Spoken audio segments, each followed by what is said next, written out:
So ప్రేక్షకులారా, మనకు రమేష్ గారు ఏం చెప్పారంటే డోర్కి సంబంధించిన అపోజిట్లో గేట్ అనేది ఎలా పెట్టాలి అని మాట్లాడుతున్నారు. సో నేను ఇప్పుడు మీకు ప్రాక్టికల్గా అసలు ఎలా పెట్టాలనేది నేను చూపిస్తాను. సో మీరు ఒకసారి లోపలికి వెళ్ళిపోయి నాకు వీడియో చూపించండి, నేను చూపిస్తాను. సో ఇప్పుడు ఒక పర్సన్, కెమెరామెన్ ఎవరైతే ఉన్నారో డోర్ లోపలికి వెళ్ళిపోతున్నారు. ఓకే, చూడండి. సో డోర్ కనిపిస్తుందా క్లియర్గా? సో డోర్ ఏదైతే మీరు గమనిస్తున్నారో గేట్ అనేది ఈ డోర్ యొక్క సెంటర్ లైన్కి తీసుకోవాలి. గుర్తుపెట్టుకోండి, నేను దగ్గరకు వచ్చి చూపిస్తాను మీకు.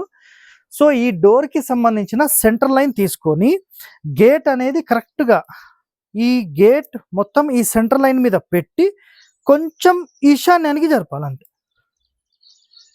ఈ డోర్ సెంటర్ లైన్కి కరెక్ట్గా, ఇది డోర్ సెంటర్ లైన్ అనుకుందాం, గేట్ కూడా కరెక్ట్, గేట్ సెంటర్ కూడా దానికి పెట్టి కొంచెం ఈశాన్యానికి జరుపుతాం అంతే.